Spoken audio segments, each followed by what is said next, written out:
Sebuah kisah memilukan terjadi di Bilangan, Jakarta Pusat. Kejadian ini terjadi di daerah Bendungan Hilir, Tanah Abang. Kejadian yang tak pernah bisa dilupakan oleh pihak-pihak yang kehilangan sosok orang atau korban yang sangat mengayomi dan memiliki reputasi sebagai orang baik di tempat ia tinggal. Bapak Haji Husni dan Ibu Hajah Zakiyah merupakan sosok yang dicinta. Mereka berdua adalah pasangan yang sangat menjadi contoh bagi pengusaha-pengusaha muda yang ingin memulai usahanya. Bapak Husni dan istri adalah sosok di balik suksesnya brand pakaian anak terkenal yang bernama Alton Kids. Merek dagang ini memiliki banyak sekali gerai yang tersebar di Jakarta Pusat, khususnya di Tanah Abang. Selain itu, Pak Husni memiliki 2 pabrik utama, yaitu di Pekalongan dan di Jakarta. Selain sibuk menjadi pengusaha, Pak Husni juga adalah seorang dosen. Ia mengajar di sebuah kampus swasta yang cukup ternama di Bilangan, Jakarta Selatan. Sepak terjang Pak Husni dan istri cukup memiliki rekor yang bagus. Selain sibuk menjadi pengusaha yang secara nyata menciptakan lapangan pekerjaan yang cukup luas bagi orang-orang yang membutuhkan, juga pasangan ini aktif di berbagai kegiatan sosial. Mereka sering menyantuni anak-anak yatim, aktif menjadi donatur untuk pembangunan rumah ibadah, dan masih banyak lagi kebaikan yang mereka miliki. Pak Husni dan istri tinggal di Jalan Pengairan nomor 21, Kelurahan Bendungan Hilir, Tanah Abang, Jakarta Pusat. Di sana, ia tinggal hanya berdua. Sedangkan keempat anaknya, beberapa sudah menikah dan yang lain masih menempuh pendidikannya di luar negeri. Rumah Pak Husni yang merupakan tempat kos putri juga dihuni oleh 4 orang penghuninya. Sore itu tanggal 10 September tahun 2017. Sekira pukul 18.30 waktu Indonesia Barat, salah satu penghuni kos yang menempati rumah Pak Husni sempat mendengar suara gaduh di lantai bawah rumah tersebut. Awalnya, ia kira itu hanya suara yang datang dari arah luar rumah. Namun, kala itu ia menghiraukannya.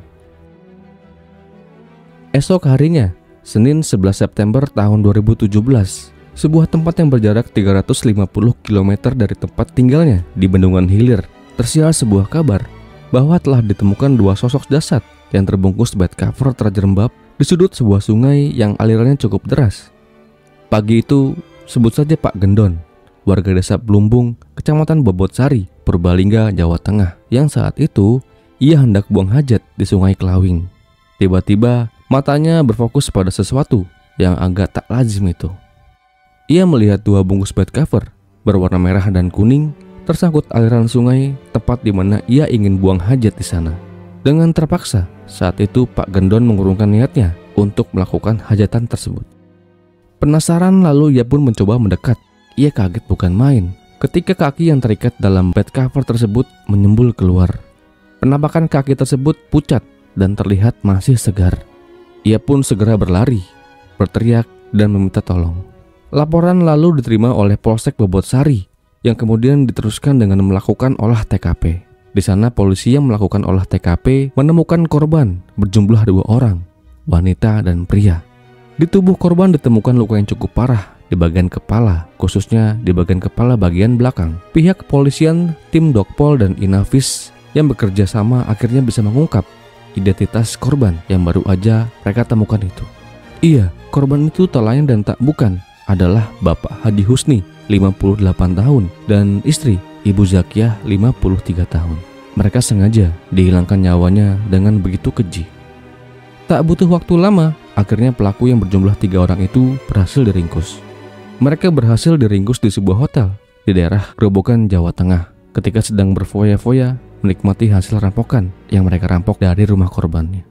3 orang itu adalah Ahmad Zulkifli, Engkos Koswara, dan Sutarso.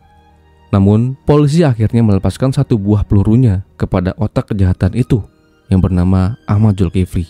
Ia tewas karena sempat melawan ketika hendak diringkus. Selain menghilangkan nyawa korbannya, komplotan beban negara ini juga merampok harta korbannya. Kisaran harta yang berhasil mereka rampas berkisar 1,5 miliar rupiah. Lalu, seperti apa kisahnya? Siapa orang-orang bengis itu? Dan kenapa ia begitu tega terhadap kedua orang baik tersebut? Ahmad Zulkifli, Engkos Koswara, dan Sutarso merupakan mantan karyawan Pak Husni. Khususnya Ahmad Zulkifli merupakan seorang mantan supir Pak Husni. Ia telah bekerja selama puluhan tahun bersamanya. Ia pun juga telah banyak menikmati kebaikan-kebaikan yang majikannya beri. Selain gaji, Bang Ahmad juga diberikan tempat tinggal untuk ia tepati selama ia menjadi supir di daerah Tangerang.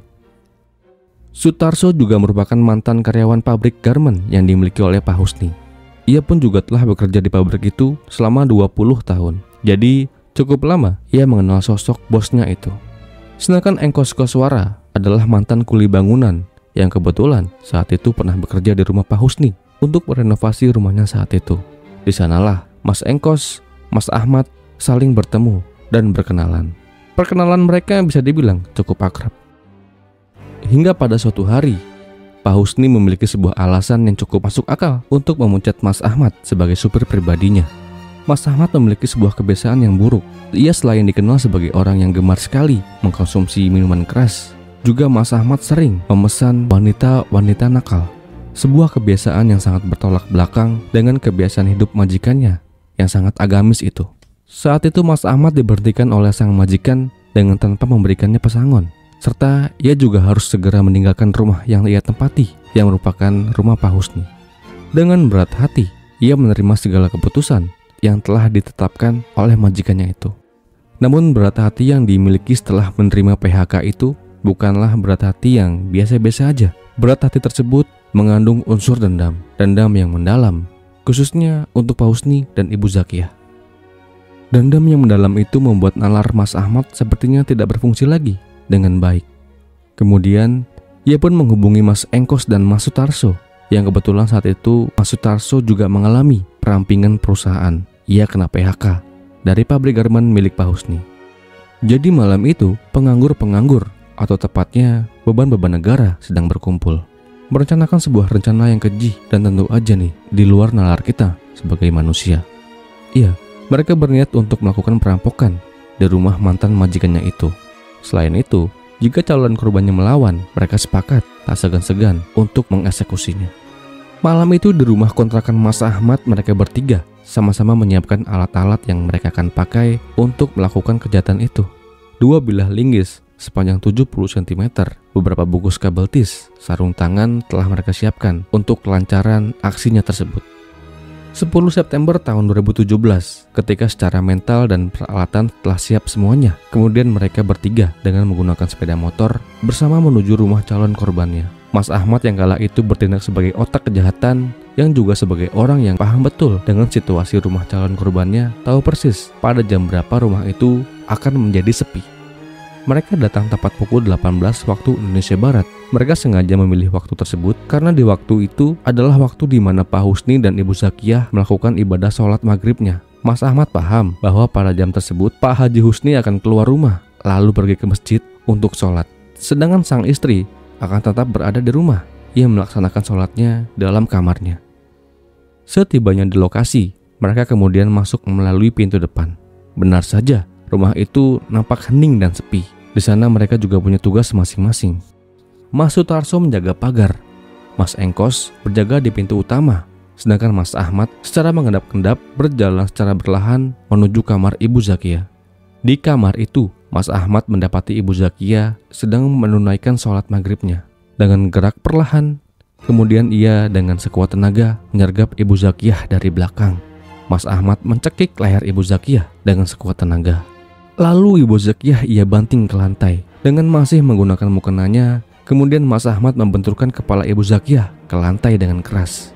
Ia terus melakukannya hingga Ibu Zakiyah tak berdaya lagi. Cairan merah pun seketika tercecer saat itu di kamar itu. Untuk memastikan bahwa korbannya telah lagi tak bernyawa, kemudian Mas Engkos yang kebetulan melihat kejadian tersebut kembali menghantam kepala bagian belakang Ibu Zakiyah sebanyak 2 kali dengan linggis yang telah ia siapkan sebelumnya. Ia pun tewas di tangan para begundal ini. Kemudian jasad Ibu Zakiyah diseret menuju kamar ART. Di sanalah Mas Sutarso turut menjaga jasadnya. Dikarenakan waktu sudah menunjukkan jam di mana sesaat lagi Pak Husni akan segera pulang, maka Mas Ahmad dan Mas Engkos berpencar untuk menyambut kedatangan mantan majikannya itu. Sekira pukul 18 waktu Indonesia Barat, Pak Husni pulang dari masjid, lalu ia masuk melalui pintu utama. Ketika itu ia sempat mengucapkan Assalamualaikum sebanyak 1 kali, namun tak ada yang menjawab. Lalu diulanginya lagi salam itu, namun tetap tak ada jawaban. Namun tepat di ucapan salam ketiganya, tiba-tiba Mas Ahmad muncul dari belakang. Dan dengan sekuat tenaga yang ia miliki, memukulkan linggis itu ke kepala Pak Husni bagian belakang sebanyak 3 kali hingga korban terjatuh tersungkur di lantai. Iya, mereka berhasil, misi mereka tuntas. Mas Ahmad kemudian masuk kembali ke kamar Pak Husni. Ia kemudian dengan rakus menjarah barang-barang berharga milik Pak Husni dan istri. Tidak tanggung-tanggung, ia berhasil menjarah isi berangkas. Ia pun juga turut membawa uang tunai, koleksi jam mewah milik korban, perhiasan, handphone, tablet, surat-surat berharga, dan masih banyak lagi. Total harta yang berhasil ia rampok ditaksir lebih dari 1 miliar rupiah. Jasad korban yang telah terbungkus bed cover tersebut kemudian mereka seret dan mereka masukkan ke dalam bagasi mobil Toyota Altis milik Pak Husni. Kemudian mereka bertiga pun melajukan mobil itu dan membawa serta jasad majikannya di dalam bagasi mobil tersebut. Di dalam perjalanan mereka pun berdiskusi tentang di mana mereka akan mencapakan jenazah majikannya itu. Awalnya Mas Engkos memberi saran untuk membuang jasadnya ke sungai daerah Pekalongan. Namun usul tersebut ditolak oleh Mas Ahmad dikarenakan Pekalongan adalah kampung halaman majikannya tersebut.